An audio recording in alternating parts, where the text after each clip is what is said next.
I started taking pictures first when I was very young. My grandparents gave me a little camera that I would go out and snap around with. And at the same time, I was living in the north, in the woods in Ontario, and was very much a child of the northern forests. I always joke that I was raised by black flies.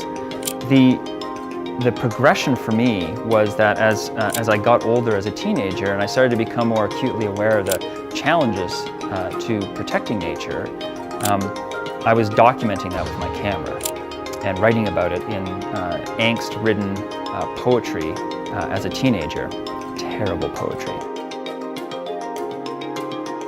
As I became increasingly active, trying to advocate for nature and wild critters, I just spent more and more time outside with them.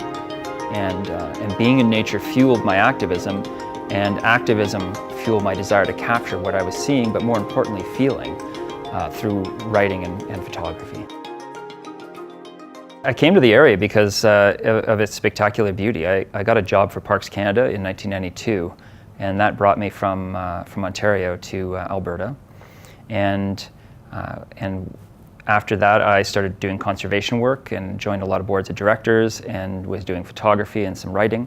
And it just made sense to settle in Canmore and put down roots here. I think you actually develop creativity through osmosis. So many people are doing so many extraordinary creative things here. So the writing community alone, when we were putting together the book Imagine This Valley, for example, a couple of us sat down and tried to make a list of all the publishing authors in the valley. There's over 70 of them. We put 25 of them in the book. It was an embarrassment of riches. Most days I'm caught between the conflicting emotion of wanting to put my camera down and never pick it up again, because there's simply nothing more that I could add to the body of work being done here, and wanting to pick it up and run outside and immediately start shooting because of the enormous diversity of work that's happening here. I always think of myself as a conduit through which creativity emerges, and feel blessed to have some skills that I can use to take those ideas that come out of wherever they come out of and put them down on paper or down on film or in pixels. The natural outpouring or result of that is books that cover a wide range of topics and a wide range of genres. So, my first book was a book on activism through the lens of the Tao Te Ching, which is, ancient Chinese text, Carry Tiger to Mountain. My next book was a murder mystery. And I sort of flip-flop back and forth between, Buddhist spiritual practices and personal self-reflection and people getting killed.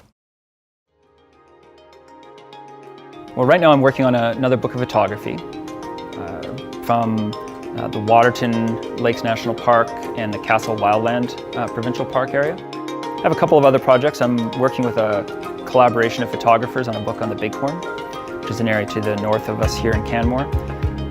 And I've got a couple novels on the go. But right now, I'm really happy to be concentrating on creativity, and that's why this is such an amazing time. It's a great honor for me to receive the Mayor Spotlight Award.